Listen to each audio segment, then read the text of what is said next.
사랑하지 말라라는 교훈을 받았습니다.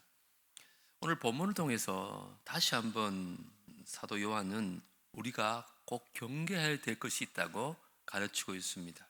그게 뭐냐 하면 바로 적그리스도에 대한 유혹이라고 말합니다. 방금 17, 18절 읽었는데 아이들아 지금은 뭐라고요? 마지막 때라.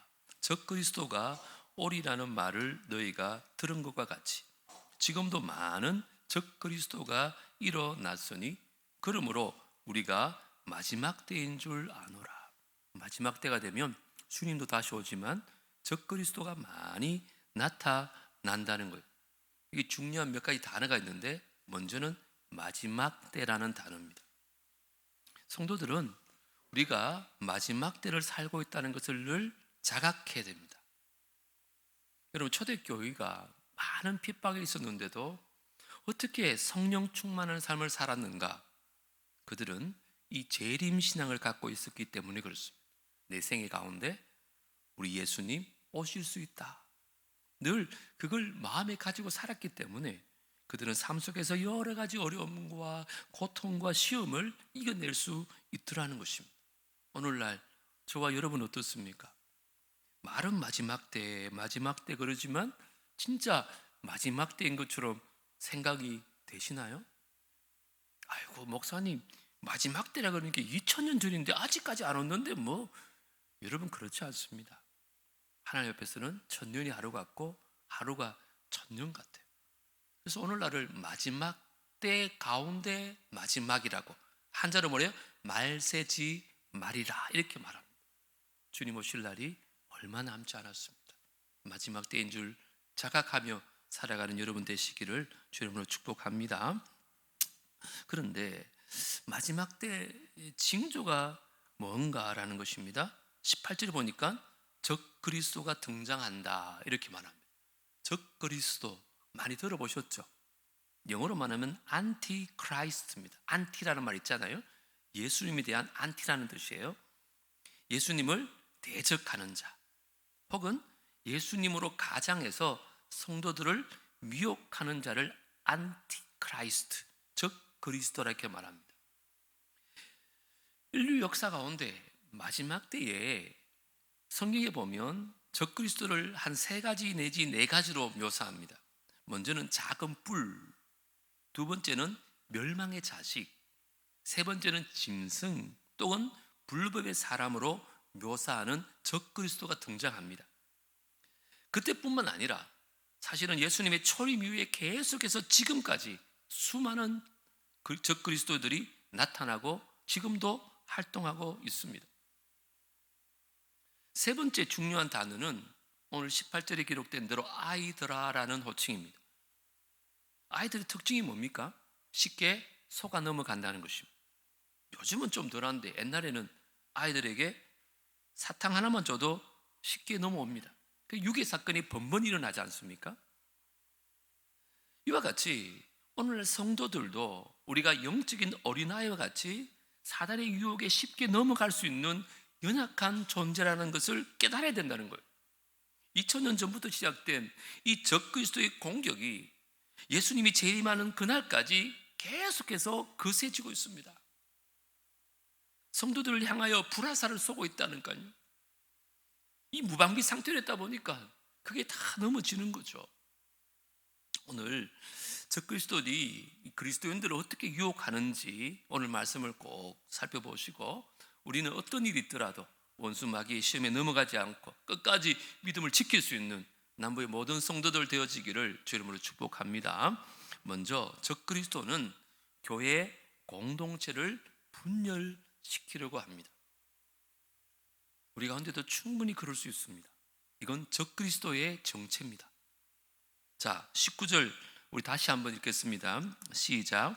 그들이 우리에게서 나갔으나 우리에게 속하지 아니하였나니 만일 우리에게 속하였더라면 우리와 함께 거하였으려니와 그들이 나간 것은 다 우리에게 속하지 아니함을 나타내려 함이다. 여기 보시면 적그리스도의 출현이 어디서부터 시작됐다고요? 교회 안이라고 말합니다. 우리에게서 나갔다고 말합니다. 초대교회 적그리스도들은 교회 안에 있었던 자들입니다. 그런데 몸은 교회 안에 있었지만 그들의 영혼은 하나님께 속하지 않은 사람들입니다. 그들이 먼저 사단의 속임수에 넘어가 가지고 그의 하수인이 되어 가지고 결국은 공동체에서 이탈하게 되어지는 것입니다. 처음에 시작은 같았어요. 그런데 끝이 달랐습니다. 이것이 이단의 모습입니다. 여러분, 이단은 끝이 다른 사람들이란 뜻이 이단입니다. 처음에는 그럴듯해요. 비슷하다니까요. 잘 구분이 안 돼요. 그런데 이단의 특징은 끝에 가면 다릅니다. 여러분, 오늘날 한국교회에 가장 큰 위협을 주고 있는 이단이 신천지죠. 여러분 이미 잘 아시겠지만 신천지가 교회 접근해서 교회를 파괴시키는 그 파수꾼이라 그러는데, 그들이 교회를 어떻게 침투하느냐, 크게 두 가지 전략이 있다고 합니다. 먼저는 큰 교회에서 자기가 제자 양육을 많이 받았다는 식으로 그 과거의 교회 활동을 많이 한 영적으로 성숙한 성도의 모습으로 교회에 들어가는 것입니다. 그러면 그 교회에서 중직자 자리를 차지해가지고 영향력을 미치기 시작합니다. 작은 교회들은 큰 교회에서 왔다 그러면 다 그렇게 받아줘요. 둘째는 반대입니다. 안 믿는 사람처럼 가장을 하는 거예요. 그래서 우리도 목요전도 돼 토요전도 돼 있잖아요. 그래서 전도 다 하는 척하고 교회 새신자로 등록을 합니다. 근데 그때부터 봉사라는 봉사 다 참석하고 예배라는 예배 다 빠지지 않습니다. 그러다 보니까 교인들이 인정하기 시작합니다. 그러다 보니까 차츰차츰 남들을 인도하는 집사도 되고 권사도 되고 장로도 되고 구역장도 되고 이렇게 자리를 차지하는 것입니다. 그런데 그 위치에 올라가면 그때부터 독을 풉니다. 그래서 목회자를 막 비방하고 교회를 욕하면서 교회의 분열을 조장합니다. 그리고는 그 교회에서 떨어져 나가는 사람이 있잖아요. 그 사람 데리고 가서 신천지 성경 공부를 데려가는 거예요. 그래서 그들을 신천지 멤버로 만드는 것이 그들의 전략입니다. 여러분, 그 경각심을 가지고 교인들이나 교회 지도자를 폰담하고 교회를 허물려고 하는 사람들을 삼가 조심해야 됩니다. 그렇다고 해서 교회 와서 막 열심히 봉사하고 예배하는 사람이 다 그런 사람들은 아닙니다. 그런 사람 보고 저 사람 혹시 신천지 아니야? 그런 눈으로 보면 안 됩니다. 그분들에게 큰 상처가 될 것입니다. 하지만 누군가가 정말 부정적인 얘기를 계속하고 교회 분열을 초장하는 일을 하고 있다면 그것이 바로 적그리스도의 행동임을 깨달아야 됩니다. 그때 우리가 그냥 있으면 안 됩니다. 반응해야 됩니다. 물론 교회도 지도자들도 사람이 모인 집단이기 때문에 잘못된 점이 있을 수 있습니다. 그러나 그런 점이 발견되어지면 교육자들이나 장로님들에게 건의를 해서 그걸 시정해야 하는 게 옳은 방법입니다. 그런데 이런 경로를 거치지 않습니다. 뒤에서 계속 수근수근거립니다. 계속 교회 지도자들, 교회를 험담하고 다니는 사람들이 있습니다. 그때 조심하라는 것입니다. 특별히 처음에는 막 열심히 내다가 갑자기 안티가 된 사람이 있죠. 이 사람들은 위험한 사람입니다. 우리가 에베소서 4장 3절 한번 보시면 이렇게 말합니다. 평안에 매는 줄로 성령이 하나 되게 하신 것을 힘써 지키라.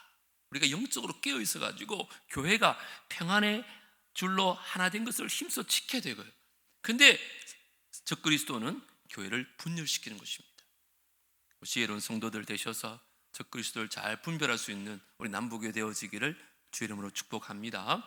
두 번째, 적그리스도는 딱 정확한 게 뭐냐면 예수님이 그리스도이심을 부인합니다. 이게 극명하게 다릅니다. 자, 22절 같이 읽어보겠습니다. 22절 시작. 거짓말하는 자가 누구냐? 예수께서 그리스도이심을 부인하는 자가 아니냐? 아버지와 아들을 부인하는 그가 적 그리스도시니. 보여? 성경에는요 수많은 교리들이 있습니다. 그런데 구원과 상관없는, 그리고 여러 가지 관점에서 가능성을 열어놓은 교리들이 얼마든지 있습니다. 그런 교리에 대해서는 여러분 의견을 달리할 수 있습니다. 그게 2단이니 3단이니 그럴 필요는 없습니다. 어떻게 사람이 하나님의 계획을 다 알 수 있겠습니까? 제 생각에 어떤 교리는 천국 가서 하나님께 물어봐야 하는 것들이 있습니다. 우리 지혜로는 해석이 안 되는 게 있어요. 그런데 우리의 구원과 직접적인 연관이 있는 거 있잖아요. 성경이 뚜렷하게 선포하고 있는 그 기독교의 핵심 진리에 대해서는 우리가 절대로 조금도 타협해서는 안 됩니다. 그 가운데 하나가 바로 기독론입니다. 그게 뭐냐? 예수 그리스도에 대한 신앙입니다. 이건 분명합니다. 이렇게 정리할 수 있어요. 2000년 전에 이 땅에 태어나신 예수 그리스도께서 우리의 죄를 대신 짊어지시고 십자가에 달려 죽으시고 3일 만에 살아나신 하나님의 아들 그리스도 메시아라는 사실입니다. 이건 부정할 수 없습니다. 이 확신은 목에 칼이 들어와도 절대 타협해서는 안 됩니다. 만약에 우리 교회 가운데 이 진리에 대한 부정하는 사람이 있으면 그는 그리스도인이 아닙니다. 성경은 적 그리스도라고 말합니다. 다른 종교도 구원이 있지 않아? 여러분, 그렇지 않습니다. 예수님 외에 구원이 있다고 얘기하는 사람, 그 구원의 진리를 왜곡시키고 있다면 그는 거짓말하는 자요, 현대판 적그리스도입니다. 자기가 못 믿는 것과는 다릅니다. 23절은 이렇게 말합니다. 같이 읽겠습니다. 시작. 아들을 부인하는 자에게는 또한 아버지가 없어되 아들을 시인하는 자에게는 아버지도 있느니라. 아멘. 성부 하나님, 성자 하나님은 한 분이십니다. 그런데 성자 하나님을 부인하면 성부 하나님을 부인하는 것과 똑같다는 것입니다. 성부, 성자, 성령 그 삼위일체 하나님을 부인하는 사람들은 거짓 교사고 적 그리스도라는 거예요. 여러분, 초대교회 많이 들어보셨겠지만 영지주의자들이라고 들어보셨죠? 영혼과 육체를 나눕니다. 그래서 영혼은 거룩하고 육체는 악하다는 것입니다. 이게 왜 위험하냐? 예수님께서 육체를 입고 왔다. 말이 되지 않는다는 거예요. 우리 거룩하신 하나님이 악한 육체를 입고 오느냐? 성육신을 부인합니다. 예수님은 지금도 믿지 않아요. 오늘날 이단들도 마찬가지입니다. 여러분, 그들의 교리를 잘 살펴보세요. 다른 건 모르는데 기독론에서 다 잘못된 걸 볼 수 있습니다.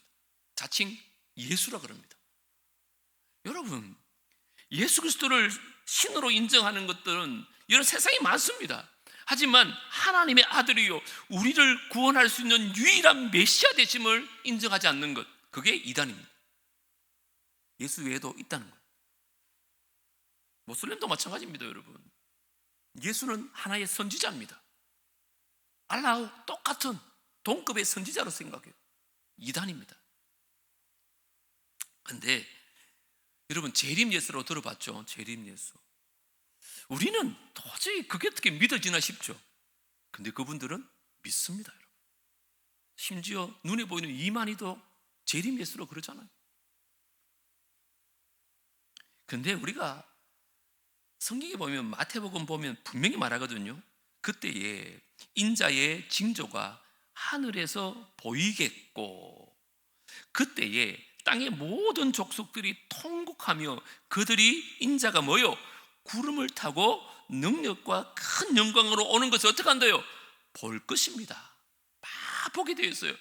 여러분 생각에는 미국하고 한국은 반대편인데 미국 쪽에서 오면 한국에서 보이겠냐?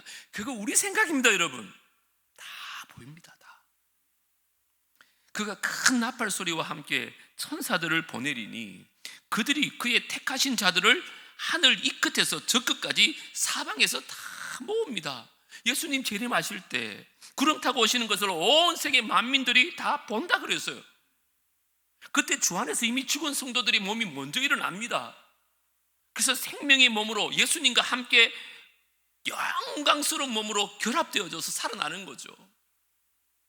그때도 살아있던 성도들은요, 순식간에 우리의 몸이 영광스러운 몸으로 변하고 공중으로 들려 올려져서 구름 속에서 예수님과 만나서 영원히 살 것입니다. 이건 성경에 분명히 얘기하고 있는 재림 예수의 모습입니다. 이대로 오는 줄 믿습니다. 이 외의 방법으로 오지 않아요. 여러분, 성경이 명시한 것은 부정할 수가 없어요. 근데 이만희가 구름 타고 왔습니까, 여러분? 근데 우리 거리 교리에 넘어가지 않기 위해서 우리가 해야 될 게 있습니다. 무엇보다 말씀을 잘 알아야 됩니다. 성경을 좀 알아야 돼요. 우리가 성경을 어설프게 알다 보니까 다 넘어가는 거예요. 그래서 목사님들은 뭐라 하는 줄 알아요? 이단들하고 말 섞지 말아요. 왜 그래요? 좀 안다고 섞어보면 다 넘어가거든요. 그들은요, 성경을요, 그들의 교리에 맞춰서 다 외웁니다. 박사들이면 박사, 심지어 목사도 못 따라갑니다. 오늘 사도 요한이 24절 이렇게 말합니다. 같이 읽겠습니다. 시작. 너희는 처음부터 들은 것을 너희 안에 거하게 하라. 처음부터 들은 것이 너희 안에 거하면 너희가 아들과 아버지 안에 거하리라. 아멘. 성도들이 처음부터 들은 게 뭘까요? 복음이죠. 예수는 그리스도라. 복음의 메시지를 들었잖아요. 성자 하나님께서 인간이 되셔 내려오셔가지고 죄 많은 인류를 대표해서 대신하여 십자가에 달려 죽으심으로 말미암아 우리를 영원한 하나님의 백성 삼아주셨다. 이게 처음부터 들었던 복음이잖아요. 자, 이 복음의 메시지가 항상 우리 안에 살아있게 하라는 거예요. 이게 메아리치게 하라는 거예요. 사실 이것만 있으면 넘어가지 않아요. 그래야 우리가 천국에서 하나님과 또 예수님과 영원히 함께 거할 수 있다고 말하잖아요. 예수님은 그리스도가 아니다, 그렇게 가르치는 사람들은요, 우리를 하나님으로부터 떼어놓으려고 하는 원수 마귀의 앞잡이에요. 거짓 선지자여 적 그리스도입니다. 우리는 이 그들의 어그러진 속임수에 넘어가지 않도록 성경을 체계적으로 공부하고 연구해야 됩니다. 그래서 성경 공부 제자 훈련한다 그러면 많이 참석하세요, 여러분. 근데 의외로 많이 하지 않아요. 제가 묻거든요. 왜 안 하냐고. 이미 다 배웠대요. 이미 다 안 돼요. 위험합니다, 여러분. 예배도 마찬가지입니다. 주일 예배, 낮 예배 드리는 게 우리 교회 내 3분의 2입니다. 보십시오. 오후 예배 3분의 1도 안 남았잖아요. 수요예배는 어떻게 했습니까? 금요기도는 어떻게 했어요? 이분들이 주중에 성경을 읽겠습니까? 성경 공부를 하겠습니까? 근데 신천지 공부하면 신기하거든요. 한 번도 강대상에서 교회에서 듣지 못한 얘기를 막 하거든요. 다 넘어가는 거예요. 비유가 어떠니 저떠니 그러면 이야, 그런 말이었어? 우리 안에 말씀이 체계화되지 않는 거예요. 체계적으로 공부를 안 하기 때문에 이게 쌓이지 않은 거죠. 그러면 금방 사단 마귀에 이길 수 있는 방법이 없는 거예요. 그런데 하나 더, 성경을 아는 것으로 끝나면 안 돼요. 아는 사람은 넘어집니다. 또 하나 필요한 게 성령의 인도함을 받는 게 중요합니다. 자, 20절, 21절을 제가 한번 읽겠습니다. 너희는 거룩하신 자에게서 기름 부음을 받고 모든 것을 아느니라. 성령으로부터 기름 부음을 받아야 모든 것을 알 수 있어요. 내가 너희에게 쓰는 것은 너희가 진리를 알지 못하기 때문이 아니는 거예요. 너희들 이미 알지 않느냐? 아는 것으로 안 된다는 거예요. 알기 때문이요. 또 모든 것은 진리에서 나지 않기 때문이라. 거룩한 성령께서 우리에게 기름 부어서 성령 충만하다는 거예요. 우리가 하나님 주신 성령으로 충만하게 할 때 어떤 결과가 발생하느냐? 모든 것을 알게 된다는 거예요. 이단이 뭔지, 진리가 뭔지, 영이 분별력이 생기는 거예요. 어떻게 그럴 수 있을까요? 요한복음 14장 26절 같이 한번 읽겠습니다. 시작. 보혜사 곧 아버지께서 내 이름으로 보내실 성령, 그가 너희에게 뭐요? 모든 것을 가르치고 내가 너희에게 말한 모든 것을 생각나게 하리라. 할렐루야. 하나님의 성령은 우리로 모든 것을 가르치십니다. 진리를 가르치시고 예수님으로부터 우리에게 말씀하신 것들을 생각나게 하는 거예요. 그런데 말씀을 알기만 하고 성령이 충만하지 않으니까 다 넘어가는 것입니다. 여러분, 말세지 말에 잘못된 교리들로 성도를 넘어뜨리려고 하는 적그리스도들이 정말 많습니다. 이단들이 정말 많습니다. 그것을 분별하고 물리치려면 두 가지가 필요합니다. 말씀을 충실히 배우십시오. 그리고 진심으로 기도함으로 말미암아 성령 충만해야 될 줄 믿습니다. 그래서 우리 교회가 금요 기도에 좀 모여라는 것도 온 교회가 하나님께 좀 부르짖는 시간을 가지는 거예요. 매일마다 새벽 기도가 있고 또 중보기도 사역을 통해서 함께 기도하고 또 구역 예배나 전도에 모이면 밥만 먹고 헤어지지 말고 말씀의 은혜를 함께 나누고 또 서로를 위하여 중보기도하는 이유가 뭘까요? 말씀 공부와 기도를 통한 성령 충만을 위한 거예요. 그래야 우리가 적그리스도의 시험에 넘어가지 않는 줄 믿습니다. 말씀으로 성령 충만함으로 말미암아 날마다 승리할 수 있는 남보의 모든 성도들 되어지기를 주님을 축복합니다. 마지막 세 번째, 적그리스도는 교회 잘 믿는 성도들을 미혹한다는 것을 기억하십시오. 여러분, 적들은 우리를 잘 알아요. 그냥 놔둬도요, 저거 언젠간 떨어질 사람들은 건들지도 않아요. 교회 막 늘 불평불만하는 사람 있잖아요. 지금 그냥 놔둬도 교회 떨어지는 거 알거든요. 그런데 유독 목사님 좋아하고 교회 좋아하고 열심히 하는 사람들이 타깃이에요. 오늘 성경에 나옵니다. 25절 26절 한번 보실까요? 그가 우리에게 약속하신 것은 이것이니 곧 영원한 생명이니라. 너희를 미혹하는 자들에 관하여 내가 이것을 너희에게 선노라. 자, 하나님이 우리에게 주기 원하는 것은 천국에서 하나님과 영원한 생명을 누리는 영생의 선물이에요. 이것을 동시에 누가 가장 싫어할까요? 마귀가 가장 싫어해요. 사실은 마귀는 하나님과 그렇게 살도록 지원받은 존재였는데 하늘부터 쫓겨났거든요. 그러니까 예수 믿는 사람도 어떻게 하든지 자기처럼 쫓겨나기를 원하는 거예요. 그래서 교회를 분열시키고 거짓 교들을 막 퍼뜨려가지고 성도들로 하여금 미혹하는 거죠. 그와 함께 지옥으로 끌어가려고. 그래서 사도 요한이 이 서신을 쓴 이유가 뭐냐? 그 중에 하나가 이 미혹의 영에 속아 넘어가지 말도록 그 목적을 위해 섰다는 거예요. 자, 사도 요한은요, 본문을 마감하면서 이 미혹의 영을 분별하고 물질 수 있는 세 가지 자세를 꼭 집어서 얘기해요. 간단하게 살펴보고 마치겠습니다. 먼저는 아까 말했던 성령으로 충만하라는 거예요. 27절 상반절 보세요. 너희는 주께 받은 바 기름 부음이 너희 안에 거하나니 아무도 너희를 가르칠 필요가 없고 오직 그의 기름 부음이 모든 것을 너희에게 가르치며 또 참되고 거짓이 없다. 성령 충만을 통해서 기름 부음이 우리에게 임할 때 하나님의 영이 우리를 진리 가운데로 인도하는 거예요. 영 분별력의 능력을 주신다는 거예요. 성령 충만입니다. 두 번째는 우리가 주 안에 거해야 한다고 말합니다. 27절 마지막 하반절부터 읽습니다. 너희를 가르치신 그대로 주 안에 거하라. 자녀들아 이제 그의 안에 거하라. 두 번이나 반복하죠. 왜요? 이는 주께서 나타내신 바 되면 그가 강림하실 때에 우리로 모여 담대함으로도 그 앞에 모여 부끄럽지 않게 하려 함이라. 우리가 그냥 일주일에 한 번 교회 오는 걸로 만족하면 안 됩니다. 제가 오늘 2부 예배 때 기도 부탁하면서 이런 말씀 드렸습니다. 그냥 1시간 예배당에 앉아있는 게 예배 드리는 게 아닙니다. 이곳에서 주님을 만나고 주의 음성을 듣고 그렇게 나가야 합니다. 그러려면 목마른 사슴이 시냇물 찾기에 갈급한 마음으로 예배에 참여해야지 주님을 만날 수 있습니다. 우리 마찬가지입니다. 우리는 그냥 교회 한 번 왔는 걸로 만족하는 사람이 대부분입니다. 그냥 예배 한 번 드리는 것이 자기의 영적인 충전의 전부입니다. 저는 어떻게 사는지 모르겠어요.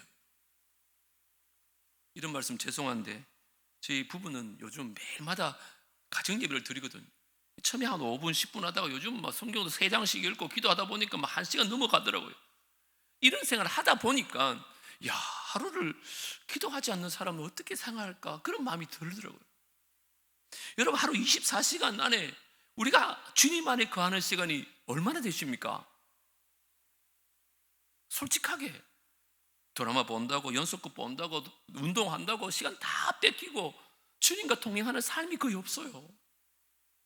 하지 말라는 것이 아닙니다. 늘 주님 손잡고 사는 생활을 해야 되는 거예요. 그래야 넘어가지 않습니다. 하루 24시간 1년 365일이 다 주님 안에 거할 수 있는 우리 모두가 되어지기를 주님을 축복합니다. 세 번째 마지막으로 말씀을 순종하는 삶을 살라고 가르칩니다. 우리 29절은 같이 한번 읽겠습니다. 시작. 너희가 그가 의로우신 줄 알면 의를 행하는 자마다 그에게서 난 줄을 알리라. 말씀을 행함으로 구원받지는 않습니다. 그건 이단입니다. 하지만 말씀의 순종을 통해서 우리의 참된 구원의 증거가 나타나는 것입니다. 진짜 믿는 사람이라면 말씀대로 사는 것입니다. 항상 말씀 묵상하고 성령 충만해서 사는 사람이 어떻게 그의 삶에 변화가 없겠습니까? 나를 위해 예수님 십자가에 돌아가셨다는 사실을 진짜 깨닫는 사람이 어떻게 예수님을 위해서 내가 말씀에 순종하고 싶은 마음이 안 생기겠습니까? 주님이 나를 위해 목숨 부리셨는데. 그래서 말씀에 순종하는 삶을 살라고 말합니다. 이제 말씀을 좀 마무리하려고 합니다. 오늘 말씀을 통해서 우리가 분명히 알아야 될 게 있습니다. 적그리스도는 먼 미래의 얘기가 아닙니다. 지금 우리 곁에 있습니다. 어쩌면 우리 안에도 있을 수 있습니다. 그래서 우리의 신앙을 막 흔들고 있는 것이 현실입니다. 그런 교회 얼마나 많습니까? 그러므로 여기서 중요한 질문은 이것입니다. 나는 지금 어디에 서 있는가라는 것입니다. 나는 교회 안에 있지만 정말 하나님께 속한 사람인가? 나는 예수님을 말로만 고백하는 사람이 아니라 정말 그리스도를 믿고 따르는 사람인가? 그리스도를 바로 아는 지식이 없으면 어떤 경건도 참될 수 없다고 말하잖아요. 오늘날 문제는 세상이 아니라 희미해진 그리스도에 대한 확신입니다. 이게 분명하면 흔들리지 않아요. 여러분 선택하셔야 됩니다. 계속 흔들리는 신앙으로 남겠는가? 아니면 끝까지 지키는 참된 제자로 쓰겠는가? 그러므로 오늘 말씀 붙들고 세 가지 결단하면 좋겠습니다. 첫 번째, 말씀을 더 깊이 붙드십시오. 그 길밖에 없습니다. 두 번째, 기도로 성령 충만을 구하십시오. 그리고 마지막 세 번째, 작은 것부터 말씀에 순종하는 삶을 살아보십시오. 여러분, 이 세상은 우리를 만족시키지 못합니다. 오직 그리스도 안에 거할 때만 우리는 흔들리지 않는 줄 믿습니다. 이번 한 주간 말씀 안에 거하시고 성령으로 충만을 구하시고 순종하는 삶을 살아가운데 어떤 적그리스도의 미혹에도 승리할 수 있는 우리 모두가 되어지기를 주 이름으로 축복합니다. 다른 강구는 주보를 참조하시고 오늘 실버 성령학교 우리 잔장지 개장 예배 또 릴레이 기도 선교 여행 강고